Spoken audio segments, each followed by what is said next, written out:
Vamos aqui então iniciando o nosso estudo de hoje, o Livro dos Espíritos, livro 4, Esperanças e Consolações, capítulo 2, Penas e Gozos Futuros. Nós estamos no item número 6, Expiação e Arrependimento. Nós vamos a partir da questão 997, que é o tema de hoje, né? Então, Kardec perguntando aqui aos espíritos a respeito, principalmente daqueles que são ainda endurecidos, vivendo no plano espiritual, com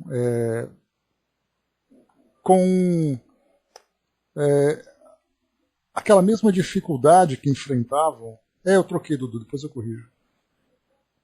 Com aquela mesma dificuldade que viviam quando no plano material ainda envolvidos em tantos vícios, em tantos conflitos, né? Então, no plano espiritual, eles acabam estendendo esse estado moral e dificultando também a sua transformação. Então, Kardec perguntou aqui se muitas vezes o espírito não é necessariamente mau, mas ele acaba sendo indiferente a essa sorte, a esse futuro, exatamente porque ainda continua mantendo a mesma personalidade. E mantendo essa mesma personalidade terrena, porque a gente lembra que, embora sejamos espíritos imortais, nós somos diretamente influenciados por cada experiência que nós vivemos. São experiências muito marcantes para todos nós, né? Nós vivemos com uma identidade que nós recebemos aqui no mundo, nós sofremos a influência da sociedade, a educação que nós recebemos, as instruções que nós vamos adquirindo ao longo do caminho. E isso é uma influência bastante poderosa. Por isso, então, embora nós, como espíritos imortais, tenhamos uma única personalidade, que ela acaba ali englobando os valores, o conhecimento que nós adquirimos durante toda a nossa jornada, nós podemos dizer que em cada etapa encarnatória que nós temos aqui no mundo, essa personalidade ela fica muito restrita àquele momento da nossa existência. Então, mesmo sabendo, como nós sabemos, que nós vamos então em cada encarnação vivendo novas experiências, novos aprendizados, e vamos guardando a essência desse conteúdo que nós vamos absorvendo, e deixando para trás aquilo que diz respeito muito mais ao momento da nossa existência, esse momento para nós é muito especial. Então, tanto é assim que hoje nós temos a nossa identidade, temos a nossa família, temos os nossos amigos, as nossas crenças, as nossas ideias, né, as circunstâncias que nós estamos vivendo. E para nós, tanto é assim, tão marcante, que para grande parte, para a esmagadora maioria dos habitantes aqui do nosso planeta, essa é a única existência que nós temos. Ou seja, imaginar como espírito imortal, vivendo tantas e tantas etapas reencarnatórias, isso para nós não tem nenhum significado a não ser uma crença. Não é uma convicção. E, na verdade, até mesmo para aqueles que não entendem essa imortalidade do espírito, nem mesmo existe essa crença. Simplesmente é uma fantasia que acaba sendo rejeitada. E essa personalidade que nós temos hoje é a nossa personalidade definitiva. Então, ao retornarmos para o mundo espiritual, não é de uma hora para outra que nós deixamos de ser quem nós fomos nessa última existência. Nós continuamos mantendo os mesmos valores, as mesmas ideias, né? Então, para muitos espíritos, a vida que foi levada aqui no mundo material, ela acaba sendo quase que uma continuidade no plano espiritual, embora ele tenha ali restrições para viver as experiências, para viver os prazeres, as ideias que ele vivenciou, né? E a gente fala prazeres não no sentido negativo, porque nessa questão que nós vimos anteriormente na 995, Kardec colocou que tem espíritos que, sem serem maus, são indiferentes. Então, na verdade, são espíritos que estão preocupados com suas vidas aqui no mundo físico. Então, são indiferentes àquela ideia de bondade, de espiritualidade. Eles vivem, acordam, são pessoas muitas vezes honestas, pessoas que são dedicadas ao trabalho, mas o único interesse que têm é voltado para aquilo que o mundo pode oferecer. Então eles acabam ali tendo essa dificuldade de se desprenderem dessa personalidade e assumirem, de fato, a verdadeira personalidade do espírito imortal. Kardec perguntou também se eles não têm desejo de abreviar. Sem dúvida tem. mas não dispõe de bastante energia para querer. Então, quantas pessoas entre vós preferem morrer na miséria a trabalhar? Aí mostra que é apenas uma questão, né? A ideia do esforço, que muitos espíritos precisam empreender para poder se desprenderem dessas amarras da última existência, que realmente elas são muito poderosas. Então, quando nós falamos em espírito imortal, que nós temos milhares de reencarnações e teremos outras tantas pela frente, né, a única que interessa para nós é essa agora. Então, quando chegamos no mundo espiritual, nós continuamos carregando ainda as mesmas tendências, as mesmas características. E aí, depois de uma nova existência, nós levamos então ali algumas influências que ficam marcadas, né, na nossa consciência, mas depois nós assumimos uma nova personalidade a partir dessa bagagem, né, ou melhor, dessa educação, dessa influência que nós recebemos, né, do meio onde nós nos encontramos. Então é um processo bastante interessante de ser estudado, né, a força da influência, porque o espírito, vivendo o esquecimento do passado, ele chega aqui no mundo físico como se fosse ali um arquivo em branco. E tudo aquilo que vai ser colocado nesse arquivo vai ser a sua realidade. Então poderíamos dizer que seria quase que uma lavagem cerebral. Seria certamente ali o espírito ignorando toda a sua realidade, começando a absorver tudo aquilo que vem de novo. Então ele vai ter uma nova identidade, lembrando que nós podemos reencarnar, por exemplo, em outros lugares do nosso planeta, e essa vai ser a nossa realidade. Então se eu nasço em outro continente, em outro país, com uma cultura completamente diferente, eu vou absorver essa cultura, embora tenha influência de experiências anteriores. E aí, então, quando nós vamos para o mundo espiritual, nós levamos toda essa bagagem. Não chegamos no mundo espiritual sofrendo de amnésia. Pelo contrário, nós chegamos no mundo espiritual mantendo exatamente as mesmas características. Na 996, Kardec perguntou aqui, desde que os espíritos que veem o mal, que resulta das imperfeições, como existem então aqueles que agravam ainda com o comportamento, muitas vezes com perseguições, com desejo de vingança. Então coloca assim que são os espíritos, né, que trazem ali arrependimentos tardios. Aquele espírito que se arrepende de verdade, ele não se deixa arrastar. Mas quando então ele se deixa levar, mostra na verdade que, colocado para nós aqui, né, o espírito que se arrepende pode se deixar novamente arrastar ao caminho do mal por outros espíritos ainda mais atrasados. Isso mostra que é aquele arrependimento que ele tem, mas mantendo ainda as impressões bastante marcantes daquilo que ele vivenciou negativo na sua experiência. Bom dia, Sonja. Então aqui na questão 997, que é a nova que nós vamos estudar aqui então. Vêm-se espíritos de notória inferioridade que são acessíveis aos bons sentimentos e às preces feitas em seu favor. Nós já vimos, inclusive, né? Nós falamos daquele antigo carreteiro que nós estudamos na Revista Espírita na última sexta-feira, que era um espírito bastante endurecido, bastante agressivo nas suas manifestações, né? E depois então Kardec no final, dizendo para ele que iria direcionar uma prece, percebemos rapidamente a forma como ele assimilou aquele gesto de caridade que foi oferecido para ele.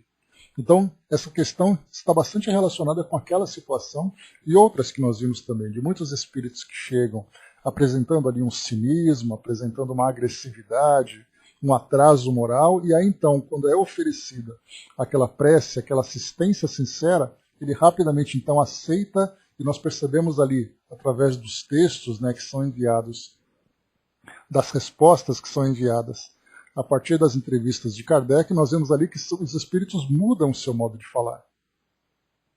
Falam com mais respeito, falam com mais calma, com aquele sentimento de gratidão, porque embora mostrem essa inferioridade, trazem, né, são acessíveis a esses bons sentimentos, como é colocado aqui.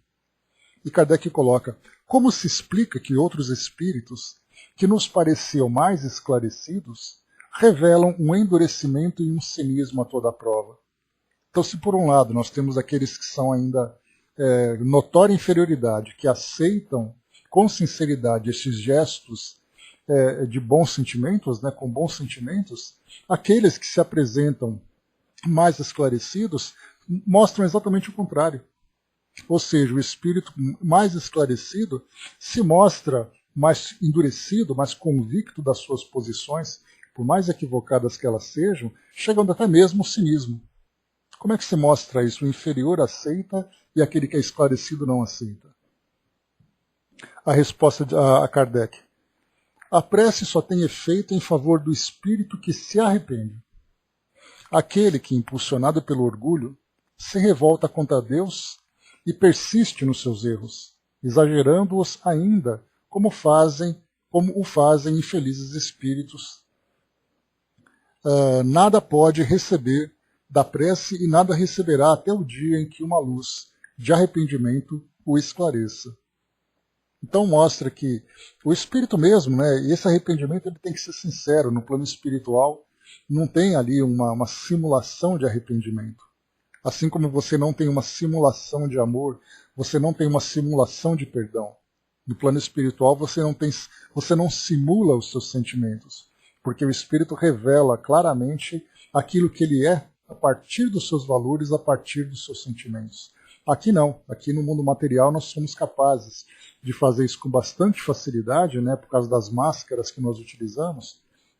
E claro, né, pela densidade do nosso corpo físico, você não tem como demonstrar, né, você não tem como perceber no outro os sentimentos que ele traz dentro de si. No mundo espiritual, o espírito está praticamente ali desnudo do corpo físico e ele revela, né, toda a sua realidade, né, a partir da transparência moral que ele apresenta. Então, por isso, quando coloca para nós que espírito que se arrepende através de uma simulação, ele se mostra exatamente com essas mesmas características de personalidade. Tem ali, então, o cinismo, tem o endurecimento, porque ele acredita, né, que ele traz dentro de si a verdade. E tudo aquilo que vem de fora, para ele seria admitir, por exemplo, o seu próprio erro, seria para ele algo humilhante. Porque mostra exatamente esse orgulho, como coloca Kardec para nós, né? Aquele que é impulsionado por orgulho se revolta contra Deus e persiste nos erros. Kardec traz mais um comentário para nós aqui. Não se deve esquecer que após a morte do corpo, o espírito não é subitamente transformado. Aí vai aquela questão que eu comentei com vocês anteriormente. A força que existe da personalidade que nós trazemos aqui do mundo material. Então, a morte não transforma o espírito, não é subitamente transformado. Se sua vida foi repreensível, é que ele era imperfeito. Ora, a morte não o torna imediatamente perfeito. Ele pode persistir nos seus erros, nas suas falsas opiniões, em seus preconceitos, até que seja esclarecido pelo estudo, pela reflexão e pelo sofrimento. Então, estudo, reflexão e sofrimento. E aí a gente sabe, claro, né, que desses três, o primeiro que chega é o sofrimento. Porque o espírito, para ele começar a estudar e começar a refletir sobre aquilo que ele fez, ele tem que ter uma motivação. Para que ele faria isso se durante a vida toda ele defendeu suas próprias verdades? Então será através do sofrimento, será através da dor, que é uma consequência daquilo que ele vivenciou, daquilo que ele fez contra si mesmo, daquilo que ele fez contra os outros, que vai fazer então que ele perceba as consequências dos seus atos equivocados. E aí então ele vai fazer uma reflexão para entender qual é a causa daquilo que ele provocou. Son já colocou para nós, né, os orgulhosos têm dificuldade de ver os seus erros, sem dúvida nenhuma que tem. E o orgulho faz parte da nossa personalidade. E não apenas quando a gente fala os orgulhosos, todos nós trazemos aqui a nossa cota de orgulho. É um orgulho que vai se dissipando gradualmente à medida em que a nossa humildade também vai se elevando. Só que a humildade é um sentimento muito nobre. E nós, ainda como espíritos imperfeitos, manifestamos essas imperfeições a partir dos sentimentos que são contrários a esses valores mais nobres. Então, o contrário da humildade vem exatamente o orgulho. E todos nós somos orgulhosos. Tanto é assim que nós vivemos em constante conflito, né, em constantes conflitos com os nossos semelhantes, dentro de casa, no ambiente de trabalho, na nossa sociedade como um todo, exatamente por causa do orgulho. Então, alguém, por exemplo, que te ofende Você ofende de volta, você se torna agressivo exatamente pelo orgulho. Então, nós vemos guerras acontecendo no mundo por causa de um orgulho ferido. E não é uma figura de linguagem, são guerras em que pessoas são mortas, da destruição acontece. Então, é parte da nossa personalidade. Né? Chaconete colocou, né, já fui muito orgulhosa, melhorei bastante. Graças a um médium, um amigo. Né? Então, são características que nós trazemos, Chaconete, desde o início da nossa jornada. Então nós temos o orgulho, nós temos a vaidade. Né? A gente até falava sobre isso semana passada, sobre alguns dos atributos que nós trazemos, né, que nós vemos de uma forma muito negativa, sem perceber os benefícios que ele já trouxe. Porque nós somos impulsionados na nossa vida, saindo ali da nossa zona de conforto, né, uma expressão bastante utilizada, mas nem sempre compreendida, né, mas é manter a nossa personalidade do jeito que nós somos, traz para nós uma certa felicidade, pelo menos no nosso entendimento, traz para nós ali uma satisfação de sermos quem nós somos, mesmo que isso seja danoso. Mas então nós somos motivados a sairmos daquele estado muitas vezes estagnado na nossa evolução, exatamente impulsionado por causa desses valores que hoje nós condenamos. Quando a gente fala, por exemplo, em ambição, uma pessoa ambiciosa ela é vista como uma pessoa egoísta, negativa, destrutiva. Mas, na verdade, se não fosse a ambição na nossa personalidade, nós não sairíamos da condição que nós éramos hoje. O mundo foi se transformando por causa da nossa ambição de querermos ser melhores, de querermos termos um pouco mais, de criarmos coisas novas, de alcançarmos novas conquistas. O problema é que muitas vezes nós somos influenciados de uma forma muito forte por esses valores negativos, e isso acaba se tornando para nós algo problemático, algo que é destrutivo. Então, tudo aquilo que existe em termos de valores, né, então nós percebemos que os mais nobres tendem a nos levar a essa ascensão. Mas enquanto nós não alcançamos, são esses valores inferiores que nos ajudaram no nosso crescimento. Muitas vezes até um crescimento desvirtuado, crescemos numa direção equivocada, nos machucamos, temos que nos levantar de novo, mas vocês percebem que a nossa existência ela está em constante movimento.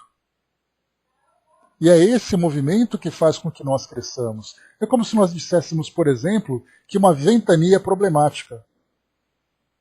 Certo, uma ventania é problemática, mas se não fosse o vento para mobilizar o nosso ar, como seria a atmosfera do nosso planeta? Como é que nós poderíamos imaginar, por exemplo, a umidade se deslocando na atmosfera, as nuvens se movimentando, os pássaros e os aviões voando por causa do vento, a energia que é criada por causa do vento? Aí nós pensamos numa tempestade e condenamos o vento. Percebem que basta a gente entender a força, né, uma determinada força, na verdade o grande problema é a intensidade com que ela age e não a força em si. Assim acontece também com todas essas imperfeições que durante a nossa jornada, durante essa nossa jornada, mas no início da nossa trajetória, eram forças necessárias para que a gente pudesse se movimentar. Nós não tínhamos ainda uma capacidade racional de analisarmos todos os benefícios de crescermos espiritualmente, de estudarmos os melhores valores. Nós éramos movidos pelo instinto. E esse instinto era composto exatamente por esses valores inferiores, que hoje nós julgamos inferiores, mas que fazem parte da nossa estrutura moral e espiritual. Bom dia, Mami. Vamos lá então. Kardec comentou aqui então. Vamos a Miramês para acompanhar aqui o raciocínio dele. Ele coloca para nós espíritos inferiores. É o nome do artigo. E ele diz assim. O Brás colocou aqui embaixo, né? No sertão goiano, minha mãe acalmava a tempestade com água benta, né? E uma frutinha chamada São Jerônimo, né? Tá certo, Brás. O poder das benzedeiras, né? Certamente. Então, espíritos inferiores.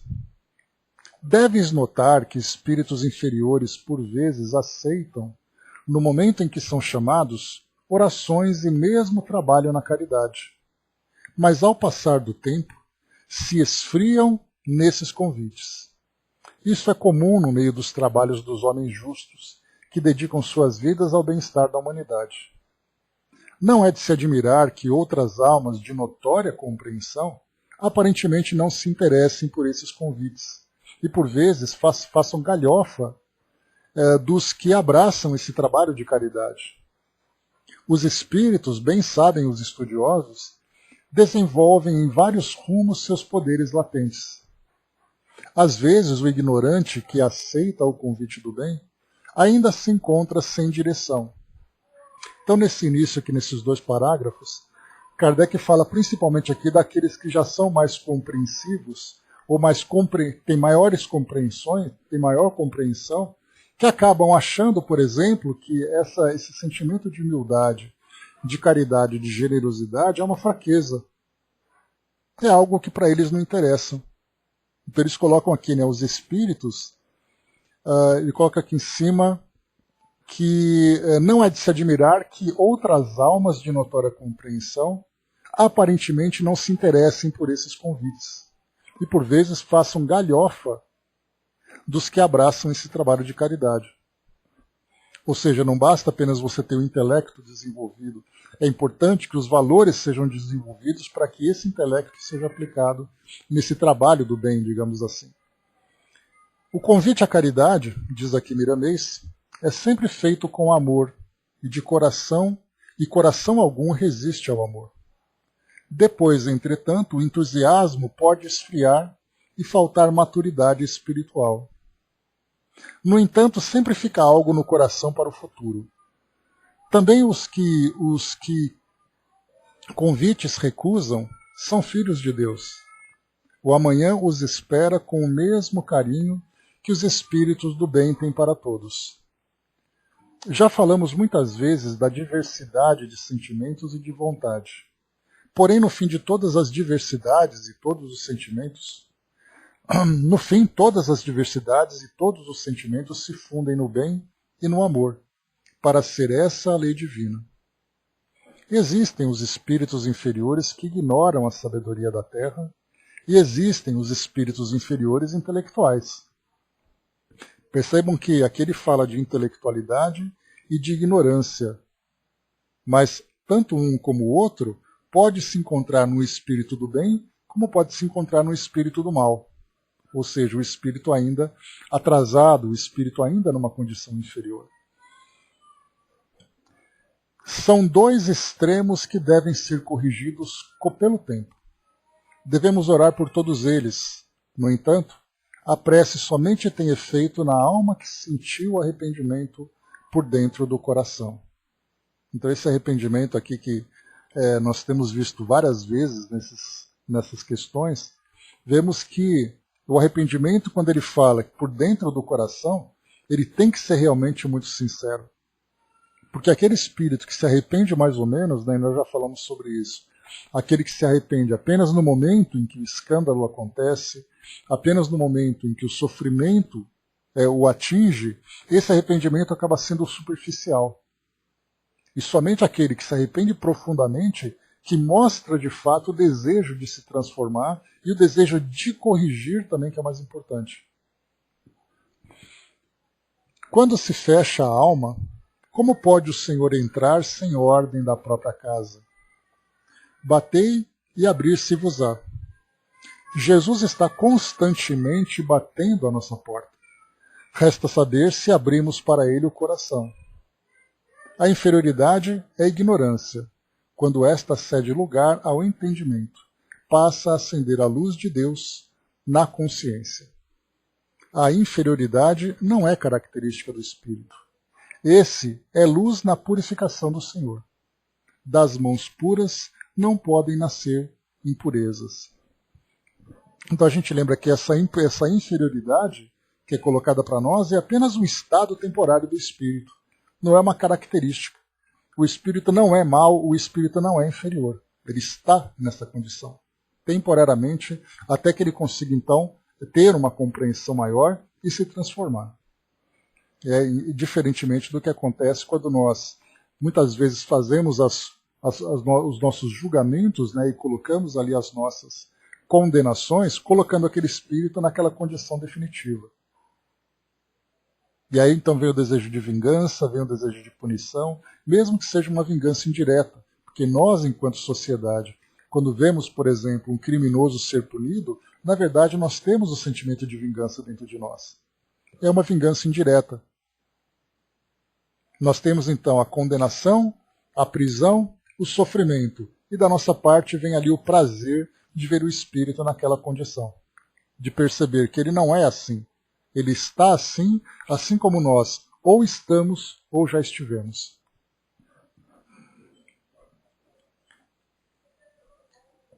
Mas falamos a sabedoria de Deus em ministério, outrora oculta, a qual Deus ordenou desde a eternidade para a nossa glória. Aqui é 1 Coríntios, capítulo 2, versículo 7. A inferioridade é falta igualmente do conhecimento da sabedoria de Deus, que ordena que as revelações sejam dadas na ordem e no progresso dos seres humanos. E é isso que faz a doutrina dos Espíritos, revelando para os homens a maturidade, para os homens de maturidade, certas leis que estavam encobertas, e que assim ainda ficarão para alguns, devido à falta de sentidos para tal compreensão. Então a doutrina nos permite, na verdade, ela não é apenas um livro de respostas, como muitas vezes nós julgamos. Na verdade, ela nos possibilita, a partir do roteiro que ela apresenta, as reflexões. Por isso, então, os livros trazem para nós ali explicações, trazem esclarecimentos, mas eles trazem principalmente oportunidade de nós pararmos e conversarmos sobre esses assuntos. É aí então que nós desenvolvemos essa compreensão maior. Porque como nós já percebemos, isso é notório quando nós lemos um livro, como ele é lido com muita rapidez. E nós guardamos muitas vezes um sentimento a partir da história que é contada, um fato que ficou marcado ali para nós, que causou uma certa impressão, mas nós acabamos não tendo uma compreensão mais profunda das entrelinhas de tudo aquilo que está sendo dito.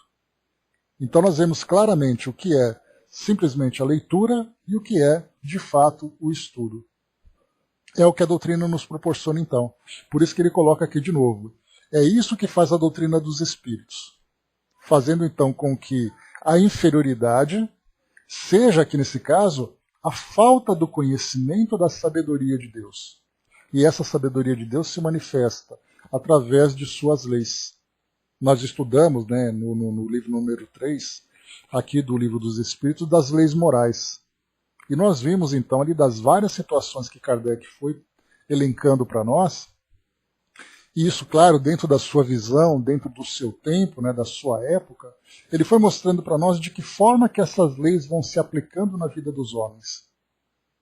Ele fala, por exemplo, sobre o trabalho, sobre o descanso, ele fala sobre a destruição, sobre a posse, ele fala sobre a fé, fala sobre o progresso.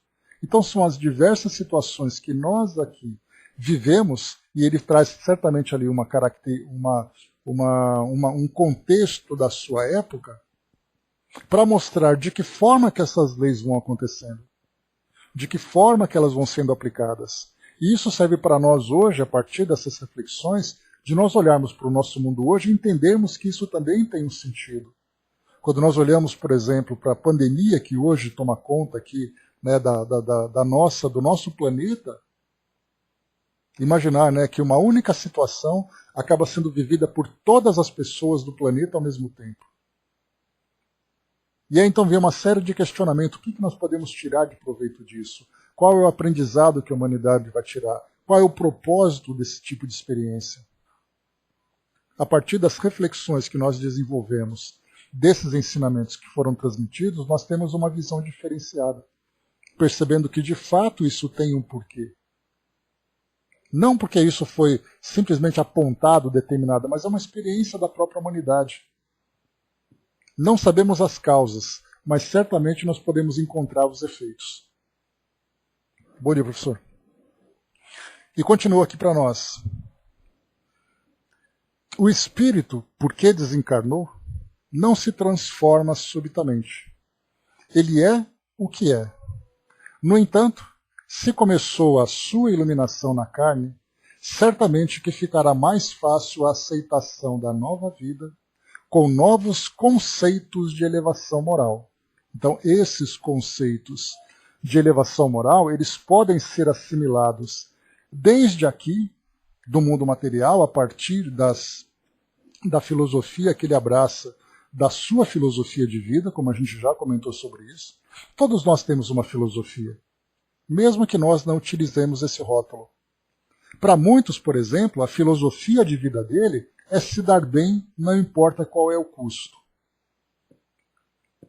O fim que ele determinou é ele ser feliz dentro da sua perspectiva. E, portanto, então, não importa quais sejam os meios que ele vai utilizar para isso.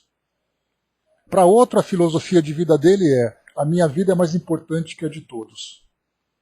Para outros eu quero viver em função dos melhores sentimentos que eu puder desenvolver. Então nós percebemos que cada um de nós tem a própria filosofia, que ela vai se modificando rapidamente com o tempo, a partir das experiências que nós estamos vivendo. Então nós temos a doutrina espírita como uma referência e nós então incorporamos essa doutrina dentro da nossa própria filosofia. Aquilo que nós somos, o nosso modo de viver, mostra exatamente qual é a nossa filosofia. E nós vemos isso todos os dias, a gente só não teve olhos para ver dessa forma. Ao olharmos dentro das pessoas que convivem conosco, né, olharmos o modo como as pessoas que convivem conosco se comportam, quais são os seus valores, quais são as suas crenças, aquela é a filosofia dela. E aí então, quando nós colocamos como objetivo uma proposta filosófica superior, mais elevada, a gente procura sempre adaptar a nossa, alinhar a nossa a essa nova filosofia. Para fazer então com que nós consigamos alcançar aquilo que é proposto por essa nova filosofia, por esse novo modo de viver. Então a gente vai vivendo de adaptações. Mas a partir das influências que nós vamos vivendo, a nossa filosofia vai mudando rapidamente também. Ela é muito volátil, assim como nós também somos. Exatamente porque nós estamos ainda buscando a melhor forma de viver. A Soja colocou, né, sem a intenção de criticar e se identificar uma afinidade, me parece bem mais consciente e educativo estarmos na condição inferior e ter a chance de evoluir conforme aprendemos do que temos, né, apenas uma vida, do que termos apenas uma vida para ser condenados ou absolvidos. Né? E de fato é. Toda a experiência que nós vivemos tem o objetivo de fazer com que nós cresçamos. E o parâmetro que nós temos é exatamente o mundo que nós vivemos, né? A forma que nós vivemos hoje. Só para finalizar aqui com Miramês, ele diz assim: se viveste vida condenável, é porque te encontravas envolvido na inferioridade. Se assim podemos dizer, te encontravas dormindo, com a necessidade de acordar, e o maior despertador das nossas consciências é o Cristo, porque Ele, em nós, é motivo de grande glória.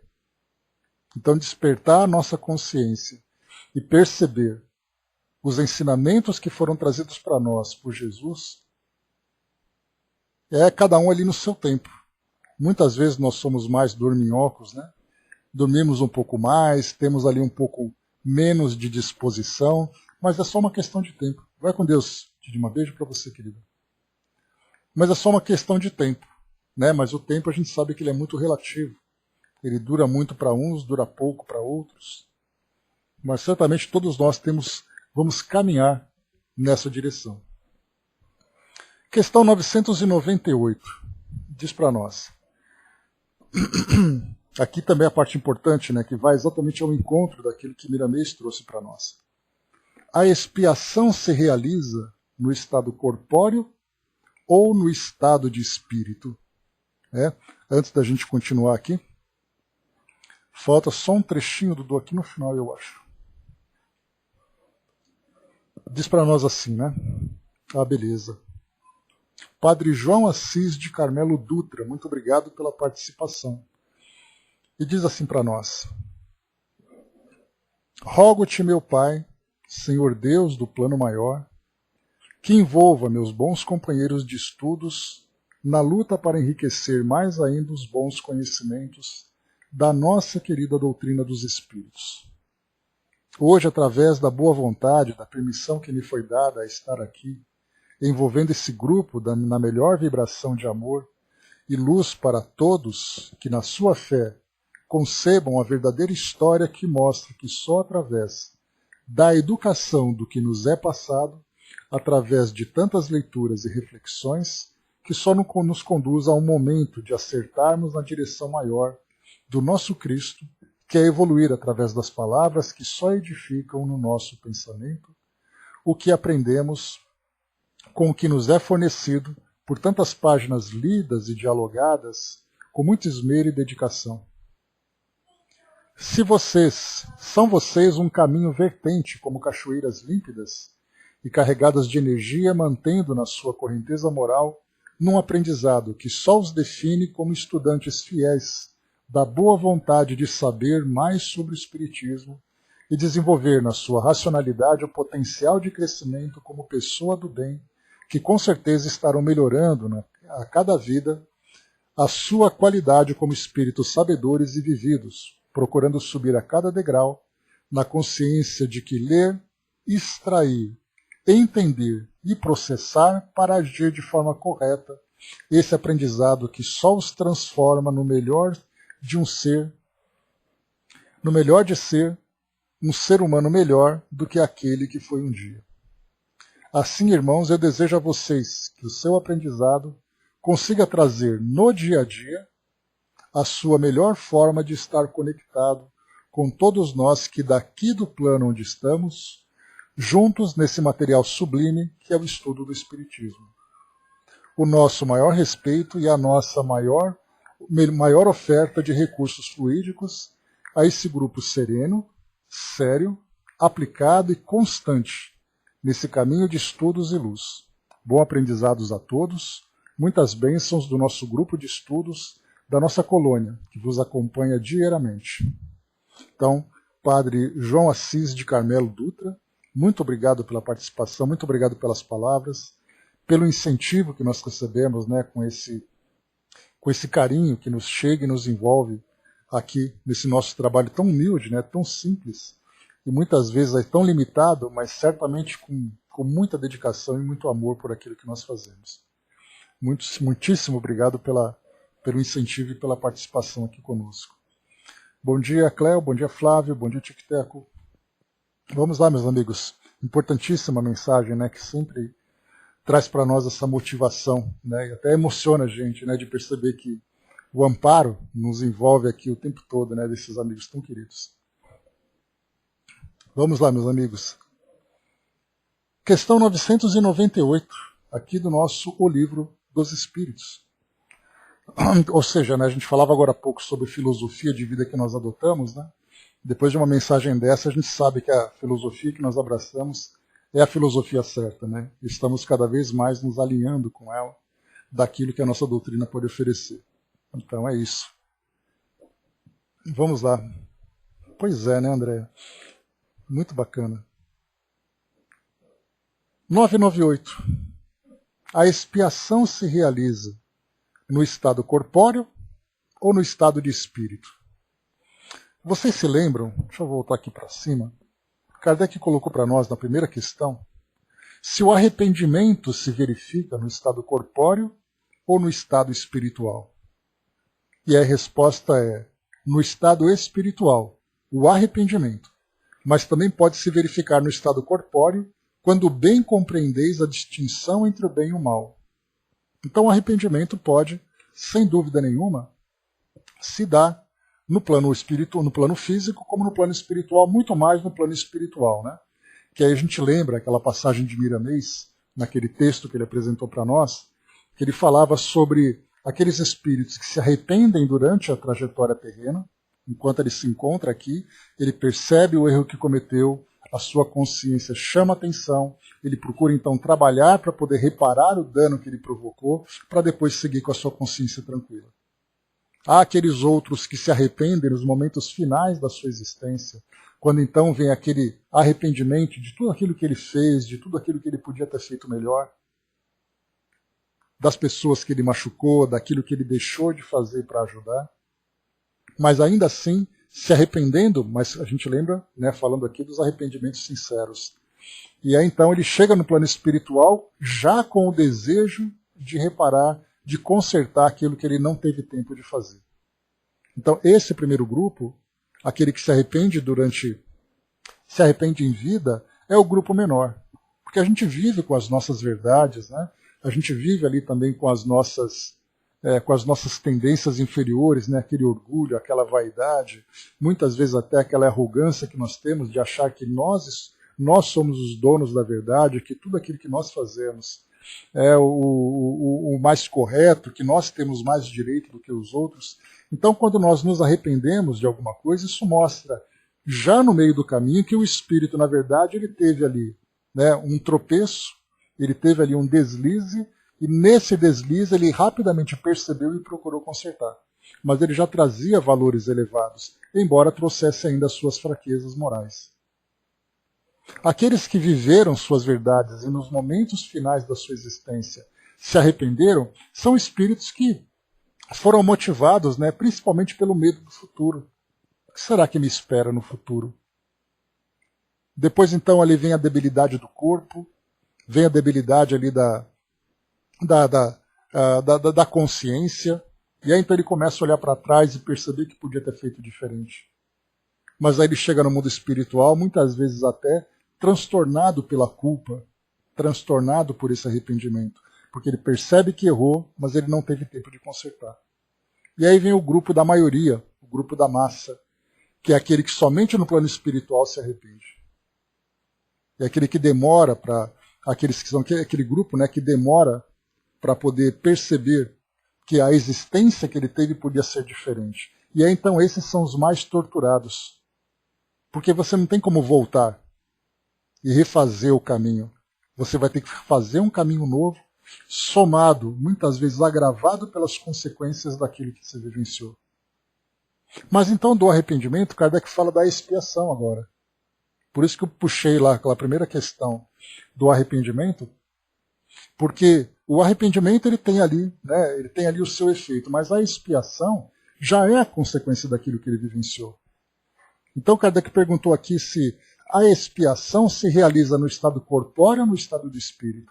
Ou seja, você precisa cometer ali, né, os seus erros, os seus equívocos, aí então você vai para o mundo espiritual, faz um novo planejamento, ou mesmo sofre as consequências para depois começar de novo.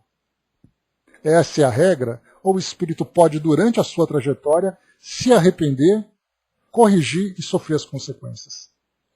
A resposta: ela se cumpre na existência corpórea, através das provas a que o espírito é submetido, e na vida espiritual, pelos sofrimentos morais decorrentes do seu estado de inferioridade. Então a gente lembra que aqui, através das provas que nós vivemos na nossa trajetória terrena, já vem para nós aqui que seriam as consequências. Cometeu o ato, vem a consequência, e aí então a gente lembra, né, que as provas são provas, na verdade, provas de caráter. Porque as dores, né, que o espírito vivencia acabam sendo para ele aquela consequência direta dos seus atos, acaba sendo ali uma consequência direta das escolhas que ele fez, mas o grande valor que ele vai assimilar dessa experiência vai ser como ele vivencia tudo isso. Porque não basta apenas um criminoso, por exemplo, que cometeu ali o ato, aí ele foi preso, julgado, condenado, e aí então nessa condenação ele vai passar ali tanto tempo na prisão. A prisão em si, dentro do aprendizado do espírito, não é para ele ali a grande experiência. A pergunta é como ele se comporta como preso. Ele vai conseguir se transformar durante aquela experiência?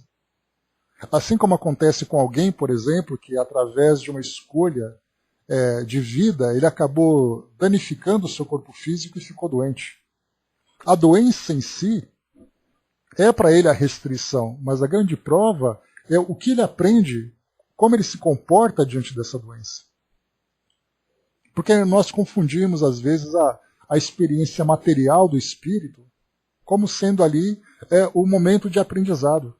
Então não basta você colocar alguém vivendo na miséria, você colocar alguém com uma doença, você colocar alguém vivendo num ambiente hostil, você colocar alguém vivendo ali com situações que são dolorosas para o nosso mundo hoje.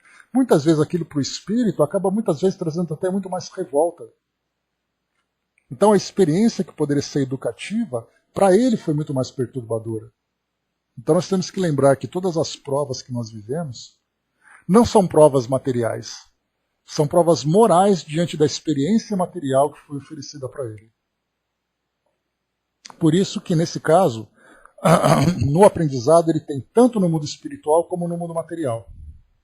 No mundo material, essas provas que nós vivenciamos dentro dessas experiências de restrição, ou até mesmo de facilidades, que o espírito pode dizer, olha, a sua prova vai ser viver na riqueza.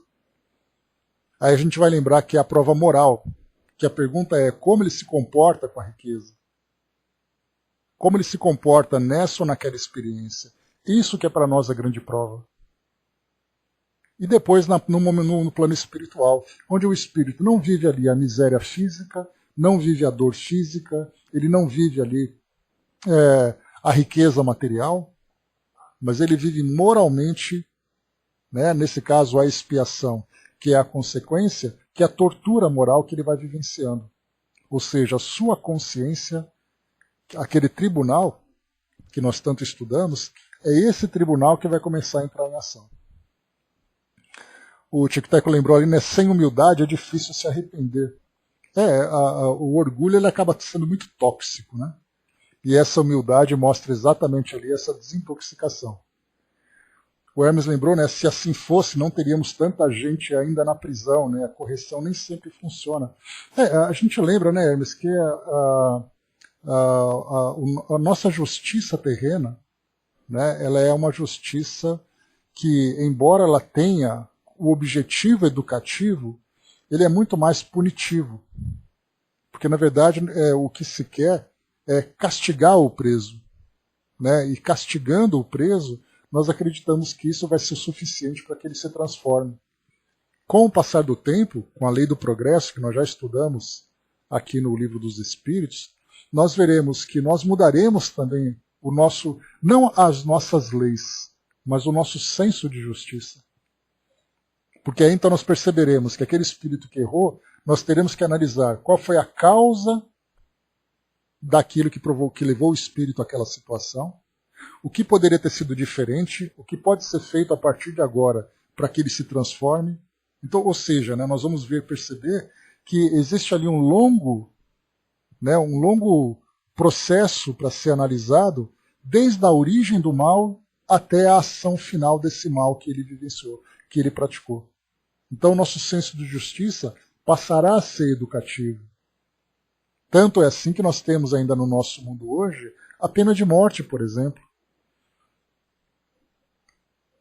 Temos ali a prisão perpétua. Nós acreditamos que basta prender alguém para sempre que já vai ser o suficiente. Mas como espírito imortal, a gente fica se perguntando, mas o que vai valer para esse espírito ficar restrito durante toda a sua existência? Ele simplesmente não vai trazer para nós nenhum incômodo. Mas percebendo que aquele espírito é membro da nossa sociedade, a sociedade tem que se preocupar com ele. Mas é um pensamento que hoje nós não conseguimos ainda desenvolver. Nós falamos muito de amor, de caridade, de fraternidade e tudo mais, mas desde que isso seja conveniente. É uma fraternidade muito seletiva para nós. E quando nós falamos em amor incondicional, esse amor incondicional não se aplica, no nosso caso, para essas situações que nós vemos ali, que é aquele sentimento de vingança que eu coloquei para vocês no início. Né? Então nós temos ainda muito que reformular em termos de vida em sociedade.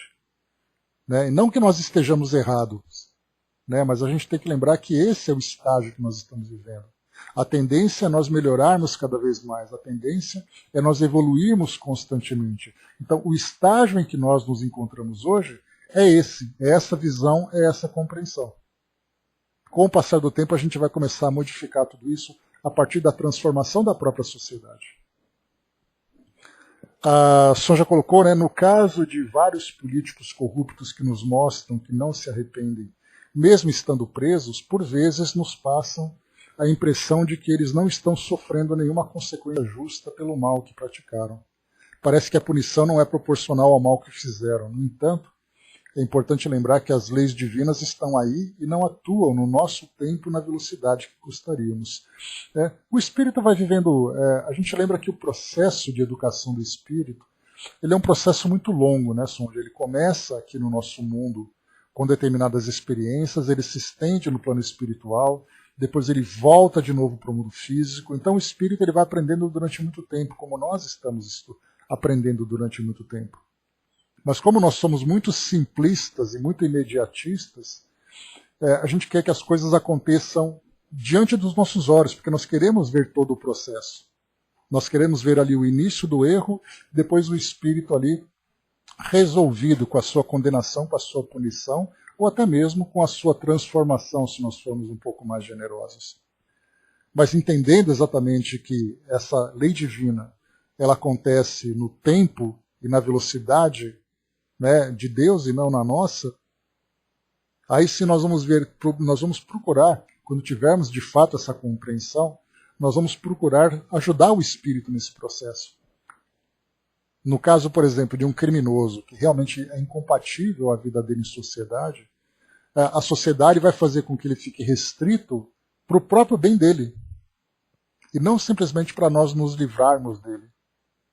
Mas para a própria proteção dele, nós vamos procurar fazer com que ele se transforme dentro do que for possível. Mas esse é um estágio de justiça que nós ainda não atingimos. Mais uma vez, a nossa justiça não é educativa, ela é punitiva. Infelizmente. O Braz colocou, né, deve ser duro quando o ser humano não tem condições de viver em sociedade. Sempre lembrando, né, Braz, essa dureza, ela sempre vale para a educação do espírito, não para o castigo em si. A Miriam colocou, né, é o trabalho que a justiça restaurativa faz, né, olhar para a raiz do problema, dialogar sobre as consequências e dar uma solução que não perturbe a violência, né, que não perpetue a violência. Então, essa visão, né, Miriam, que é bastante recente dessa justiça restaurativa, ela veio o quê? Nesses últimos poucos anos, né, 5 anos talvez, quando ela foi lançada, né, para poder começar a mudar o pensamento da sociedade. Mas ela acaba sendo não aceita por muitos, né, exatamente por ser muito branda. Porque ninguém quer dialogar, ninguém quer pensar na causa das situações. As pessoas querem uma ação prática. Então essa vida pragmática que nós vivemos hoje, pronto. Essa é a visão prática que nós temos hoje. E a justiça restaurativa, ela exige de nós, enquanto sociedade, valores que nós não temos ainda desenvolvido. Você vai olhar para o indivíduo, né, percebendo como uma criatura que precisa de auxílio, portanto você vai ter que ser, de certa forma, generosa com ele, você vai ter que ser caridosa, tolerante, paciente, para poder analisar todas as causas que fizeram com que ele chegasse naquela condição e procurar depois ajudá-lo. Olha só, a justiça restaurativa é uma justiça altamente moral. E nós não estamos dispostos ainda. Porque, mais uma vez, nós somos ainda muito seletivos. Nós queremos a caridade para quem nos agrada. Para quem desagrada, a gente não quer caridade nenhuma. Ainda mais para um preso, para um criminoso. Que nós aprendemos a odiar, nós aprendemos a condenar. Nós vemos isso o tempo todo, nós vemos nos nossos filmes, nós vemos em novelas, nós vemos nas histórias reais da sociedade, tudo isso, o ódio que é perpetuado contra esses indivíduos. Mas a doutrina vem trazer exatamente uma visão contrária. E nós vimos isso na sexta-feira, na Revista Espírita, quando nós recebemos aquela comunicação daquele irmão que participou conosco aqui do estudo, em que ele se colocou. Ele disse que nós, assassinos, nós, ladrões, vocês se lembram? Ou seja, nós somos espíritos imortais também. Então, essa é uma grande contribuição que a doutrina espírita vai oferecer para a sociedade, fazendo com que nós olhemos para as pessoas como espíritos que são, e não simplesmente pela posição em que elas se encontram ou pelas ações que elas praticam. E nesse caso, essa justiça restaurativa faz exatamente o contrário.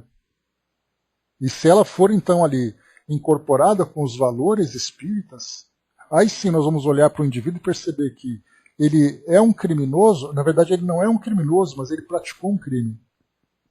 Existe uma diferença entre você rotular uma pessoa. Você é um criminoso. Esse é o rótulo definitivo dele. Agora, você praticou um crime, então vamos corrigir. Para que você continue sendo o mesmo ser humano, continue sendo o mesmo espírito imortal que você sempre foi. Então não é o erro que vai te condenar para sempre. Mas o erro é parte de um processo de aprendizado que você vai ter que aprender. Né? Com as experiências que vão sendo ali colocadas no seu caminho. Muitas vezes até mesmo essa restrição. O Hermes colocou, né, se um adulto sai de seu país para o outro, estranho em sua linguagem, tem mais dificuldade de aprender o idioma local. Já uma criança terá mais facilidade. Né? Dessa forma, a reencarnação se faz necessária para a evolução do espírito. Para que ele possa ali dar aquela zerada e começar de novo. Né? A Angelina colocou, né, ontem na madrugada tive uma surpresa, né, sonhei com um jovem que falou que era meu psicólogo espiritual. De repente vi diante da minha infância até o momento atual. Ele no final falou, né, os desafios que você passou foram conhecimentos e os desafios que virão tenha como conhecimentos necessários para o seu aprendizado. Estarei a ajudar como os outros que estarão a ajudar. Né? E essa mesma situação que a gente vê, Angelina, para todas as pessoas nós temos os espíritos protetores que nos acompanham. Você se lembra quando nós falamos sobre os nossos mentores espirituais, né? Aqueles espíritos que são os nossos guias espirituais? E nós olhamos para essas pessoas que cometem esses erros como se eles não tivessem esses espíritos que olhassem por eles também. Mas, né, estar no mundo de provas e expiações é estar submetido também a essas situações de mundo de provas e expiações. O mundo ainda é atrasado em termos de evolução moral, é um mundo ainda atrasado nas suas leis, mas é um mundo que está vivendo o seu momento, nesses processos de transformação. A Miriam colocou, né, onde a justiça restaurativa está sendo aplicada, é comprovada uma eficácia muito maior e definitiva que na justiça simplesmente punitiva. Sabe uma coisa, Miriam? É importante a gente lembrar que não apenas na justiça restaurativa, mas a gente pode colocar até mesmo, né, na educação, na educação acadêmica das pessoas, né, até mesmo em outras experiências, que exigir muitas vezes valores que nós ainda não temos. No mundo com tantas dificuldades, nós não temos tempo para pensar nisso. Por exemplo, você pensar em justiça restaurativa, sendo bombardeado por violência, a gente acaba dizendo, não, eu não tenho tempo para fazer isso, nem condições. Eu tenho que tratar da violência em si. Então a gente acaba não se preocupando. No caso, por exemplo, com a educação, a gente está vendo que a nossa educação não é boa. Só para fazer um paralelo, né? A gente está vendo que a nossa educação tem falhas. Só que, na verdade, a nossa grande preocupação é, por exemplo, no nosso país, que nós vemos isso com bastante clareza, o nosso grande problema é ter recursos para fazer com que a educação alcance a todos. Se nós não conseguirmos fazer com que todos sejam alcançados por essa educação estatal, ou aqueles que vão, por exemplo, para uma escola particular, não têm recursos para poder pagar a sua mensalidade, como é que nós podemos pensar numa reforma do ensino? Percebam que nós não temos como decorar a nossa casa se o fundamento da casa está rachado. Por isso que a nossa sociedade, vai demorar ainda um tanto para poder chegar, nesse caso da justiça restaurativa, nesse modo de pensar de uma justiça muito mais justa, muito mais moral e muito mais educativa, numa sociedade violenta. Não dá para você chegar e olhar para um criminoso e falar assim, olha, eu quero entender qual foi a causa do seu problema, senta aqui e me conta. Na verdade, a sociedade quer pegar um porrete e bater nele. Porque ele não tem ainda a base sólida, a base bem construída para pensar em algo assim. Por isso que esse mundo de transição que nós estamos vivendo de provas e expiações traz exatamente essa visão. É aquele processo de transformação entre a construção da base e começar a trazer ali uma estrutura um pouco mais organizada. Mas será no mundo de regeneração que isso vai aparecer de fato? Porque então, numa sociedade já regenerada, as bases estão bem construídas e a sua preocupação é construir em cima dela uma estrutura sólida. Não dá para a gente pensar... A construção, nós sabemos, não começa de cima para baixo. De cima seria o quê? Uma justiça justa e restaurativa. Embaixo seria o quê? Construir as bases de apenas um senso de justiça. Então tem que começar de baixo para cima. Então essas propostas que vão chegando para nós, propostas mais moralizadas, propostas mais espiritualizadas, né? Então são propostas que sim são válidas, são o nosso objetivo. Mas antes de chegar nesse objetivo, a gente tem que começar a fazer aquilo que é o mais básico. Não tem como. Não tem como nós pensarmos, por exemplo, voltando para a ideia da educação, essas propostas educativas que são tão diferentes, né? No caso de Kardec, ele tinha aquela ideia, né, daquela educação do modelo de Pestalozzi, de fazer com que os jovens interagissem com a natureza, não tivessem provas, né, para teste de conhecimento, para ficar pressionando os alunos, aquela coisa acadêmica de aluno na sala de aula, tendo que ficar vendo o professor escrevendo no quadro negro e tudo mais. A gente acha isso uma educação tão atrasada, mas como é que a gente pode pensar numa educação moderna se nem essa atrasada está funcionando? Então não dá para a gente construir de cima para baixo, tem que ser de baixo para cima.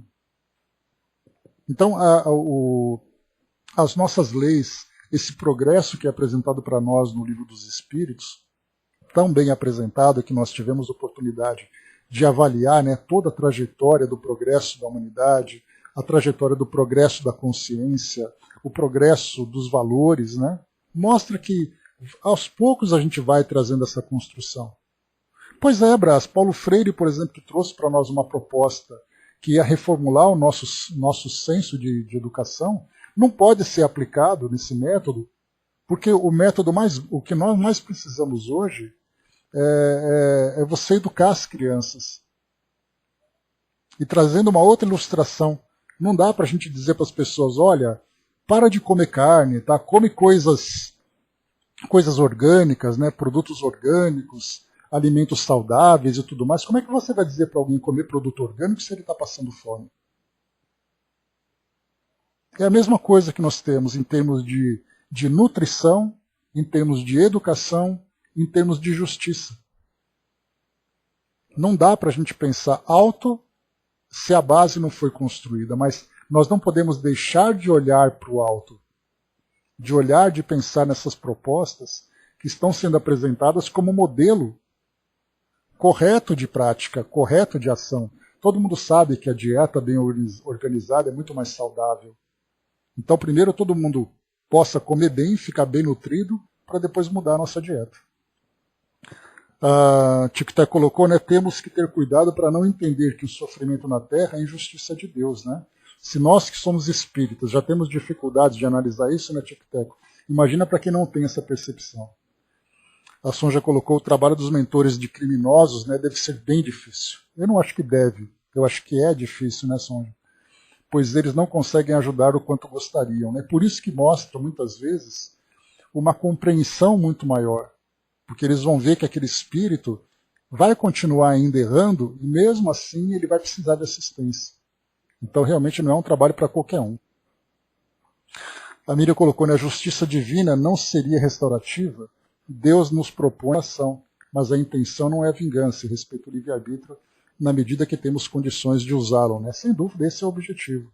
Essa, de fato, é a justiça divina, que é essa justiça restaurativa. Por isso que nós estamos agora aprendendo sobre as leis divinas, e foi isso que Miramês trouxe para nós, né, como informação, dizendo que essas leis estão, nós que estamos despertando com a doutrina, começamos a ter uma visão um pouco mais de entender o tempo, de entender o processo, de ter paciência, de fazer esse trabalho moral. Então, quando nós enquanto sociedade planetária, tivermos esse senso mais claro da justiça divina, aí então tudo vai se reformar. Todas as esferas da sociedade humana serão transformadas. As próprias religiões. Como é que nós podemos pensar numa religião que vai espiritualizar os homens se nós temos tanto sofrimento e as pessoas estão buscando religiões para poder aplacar esse sofrimento? Não adianta a gente querer educar as pessoas, né, dizendo para ela, olha, você está causando o seu próprio sofrimento. Se ela está afundada nas próprias dores. Então primeiro ela quer o quê? Tomar o medicamento para aliviar a dor, para depois começar a fazer esse trabalho. Quer dizer, a gente percebe que tudo, né, a gente conhece todos os objetivos, em todas as esferas. Né? Então uma sociedade mais moralizada, uma justiça mais justa, uma educação mais eficiente, as religiões mais vinculadas com o mundo espiritual. Tudo a gente sabe os objetivos. Então, aos poucos, a gente vai caminhando degrau por degrau para chegar nesse propósito. Infelizmente, nós que temos uma compreensão um pouco maior, pelo fato de sermos estudantes dessa filosofia, nós temos que ter muita paciência. Porque, do contrário, a gente vai acabar entrando ou num sentimento de desânimo, ou num sentimento de revolta. De perceber, por exemplo, né, esse mundo não presta, não vejo a hora de ir embora daqui. Em vez de pensarmos, calma, que o mundo está se transformando e eu vou tentar ajudar da melhor forma. Olha que pensamento nobre que nós poderíamos ter. Só que, infelizmente, nós nos rebelamos contra isso. Nós olhamos nos nossos televisores, né, nos telejornais, que vão mostrando para nós, né, que tudo que existe de errado no mundo. Mostra quem errou, mostra quem disse, quem não disse. Hoje, com a tecnologia, né, de comunicação, as pessoas estão interagindo com muito mais rapidez, e cada um colocando a sua opinião. Então é aquela avalanche de ideias e sentimentos negativos diante de uma proposta de transformação do nosso mundo. Se nós que temos essa compreensão, nós não mantivermos firmes as nossas convicções, nós seremos levados por essa correnteza.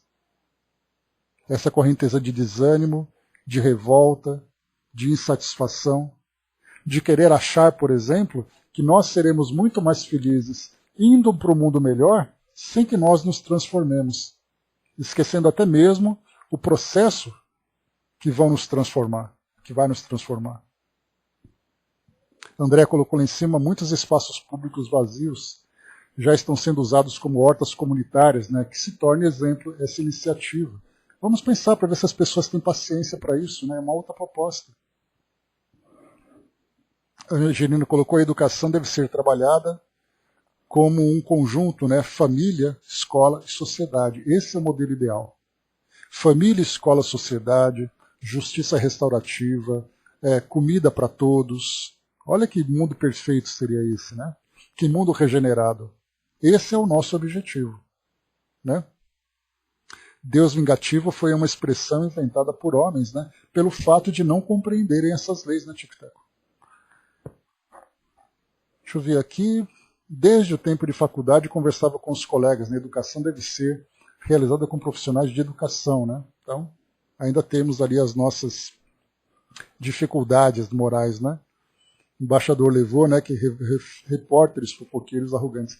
O embaixador, você sabe que nós temos algumas associações de classe dentro do meio espírita, como, por exemplo, a Associação Médico Espírita, a Associação de Pedagogos Espíritas, os artistas espíritas, psicólogos espíritas, juristas espíritas e de repórteres espíritas também.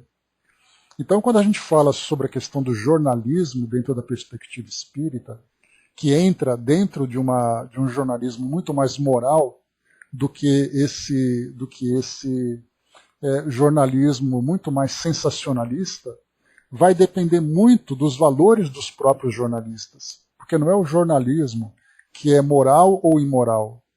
Na verdade, são jornalistas que conduzem esse trabalho. Vai com Deus, professor, até mais. São jornalistas que conduzem esse trabalho, assim como são os educadores, como são os juristas, né? Então, depende muito dos homens fazer tudo isso. De olhar para o fato e não apenas noticiar pelo fato de acontecer. A pergunta é, por que você está noticiando isso? O que você espera com essa notícia? Essa é uma proposta muito interessante de debate dentro do meio espírita, de começar a discutir a forma como a sociedade assimila essas notícias e quais são as responsabilidades daqueles que disseminam essas notícias.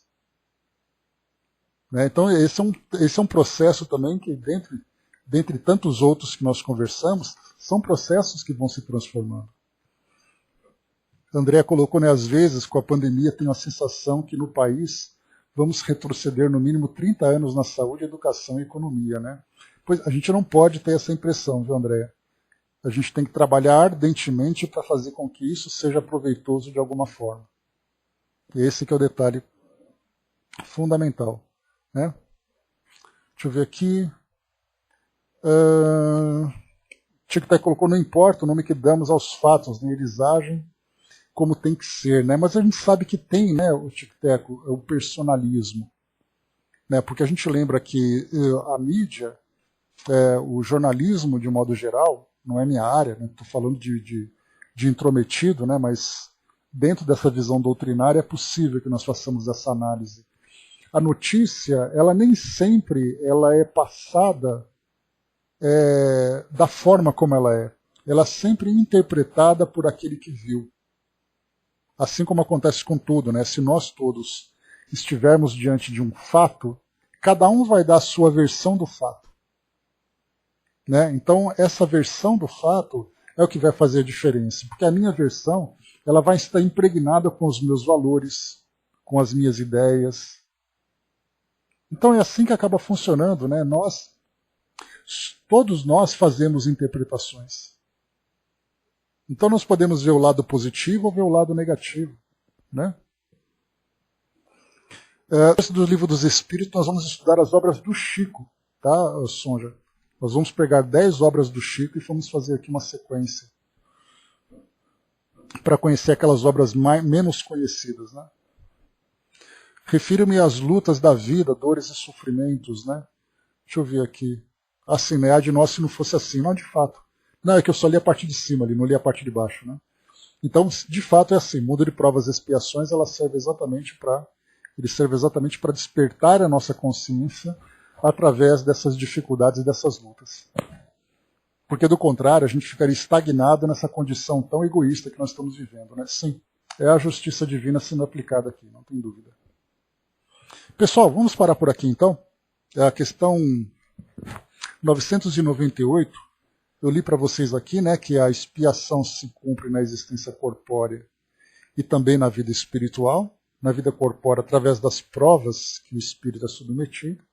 E na vida espiritual, nos sofrimentos morais decorrentes do seu estado de inferioridade. Nós temos ainda aqui o comentário de Miramês, que certamente é muito importante para nós. Nós vamos ler, então, no nosso próximo encontro. Então, continuar da questão 998 dos comentários de Miramês. Tá, para a gente poder ir um pouco mais para frente, né? Então, fechando por aqui. Mas a gente tem horário, né, o embaixador? Se a gente pudesse ficar o dia inteiro aqui trocando ideia, conversando, esse é o ambiente que vale a pena a gente continuar aqui trocando ideias, né? Então, meus amigos, é isso. Fechando por aqui o nosso estudo de hoje, ainda tem mais coisa para a gente tratar desse assunto, que certamente é um assunto muito valioso, muito importante para nós. E vamos lá, né? Vamos colocar em prática agora tudo isso que nós aprendemos aqui. E a gente tem que ter muita paciência com o mundo. A gente não pode esquecer isso, né? Eu vejo assim que, como eu falei para vocês, que é algo que Joana de Ângeles não recomenda, né? Que ela diz assim que nós não podemos pegar homens como referência, porque os homens erram, nós vamos acabar errando também, mas como a gente não consegue pegar Jesus como nosso modelo maior, eu vejo que muitas vezes ele fica muito distante, não ele, né, mas as suas ações são muito distantes da nossa capacidade de agir ainda, né? Então eu coloco grandes nomes, grandes homens intermediários entre nós e Jesus. Então a gente vai aos poucos, né? Se espelha nesse, se espelha naquele, a gente vai seguindo ali aos poucos. Mas assim, eu penso bastante no Chico, né? O modo como ele olhava o mundo, o modo como ele via o sofrimento das pessoas, e a gente lembra que ele estava ali o tempo todo em contato com o sofrimento das pessoas, no seu trabalho de caridade, na própria comunicação com o mundo espiritual, vendo espíritos também ali que traziam suas imperfeições. E qual era a resposta que ele dava, né, quando a gente falava, Chico, o que você pensa dos corruptos?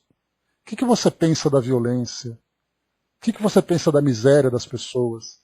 Ele sempre dava uma resposta muito sábia, com muito amor, com muita paciência, porque ele compreendia que aquele momento era o momento da nossa sociedade.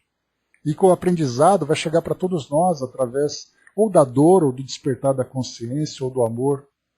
Alguma ferramenta, a ferramenta perfeita vai ser utilizada para aquele indivíduo naquele momento da vida dele. É como se nós tivéssemos ali a nossa caixa de ferramentas. Algumas vezes você vai usar o martelo, outras vezes você vai usar uma chave de fenda, outras vezes um alicate. Então, para cada um tem o seu momento e o seu processo de educação. Mas a gente não ouvia da voz dele, é isso que eu quero dizer para vocês, a gente não ouvia da voz dele a revolta, o desgosto. Quando ele tinha que chorar, ele chorava escondido, a gente lembra dessa passagem dele, né? Quando ele dizia assim, né, que o espírita chora escondido, depois ele lava o rosto e volta para o trabalho. Então, se a gente olhar para o mundo com desânimo, com desgosto, isso mostra, na verdade, que nós estamos desistindo não apenas do nosso mundo, mas desistindo de nós mesmos, porque nós somos parte do mundo. Por mais que nós nos revoltemos, por mais que nós sejamos desgostosos de dizer assim que esse mundo não presta, nós somos parte desse mesmo mundo que nós achamos que não presta. Portanto, nós prestamos tanto quanto o mundo. Então a nossa visão tem que ser uma visão muito otimista, muito positiva. E o nosso trabalho tem que ser sempre um trabalho proveitoso para nós e para o ambiente onde nós estejamos. Mesmo que seja um trabalho de formiguinha, mesmo que seja aquele trabalho da gota do passarinho que quer acabar o incêndio. A gente lembra de Madre Teresa, né, naquela mensagem que nós já ouvimos, né, que eu posso ser só uma gota no oceano, mas sem mim o oceano não seria o mesmo. Ou seja, é o nosso trabalho. Esse é o nosso objetivo. Meus amigos, encerrando por aqui o nosso estudo de hoje. Né, então, muito otimismo para o mundo. E é importante sempre, né, se a gente continuar sempre absorvendo, porque a ideia não é que nós nos isolemos dos fatos do mundo, do que acontece no nosso mundo. O problema é nós assimilarmos as energias que vêm impregnadas com esses fatos. Então eu não posso me alienar, eu não posso me isolar do mundo, dizendo que se eu não souber o que acontece no mundo, eu vou viver melhor. Eu preciso acompanhar o que acontece no meu meio. Eu só não posso me deixar contaminar por isso. Por isso, essa é a diferença de você olhar o fato e de você trazer aquele fato para dentro da sua vida. Essa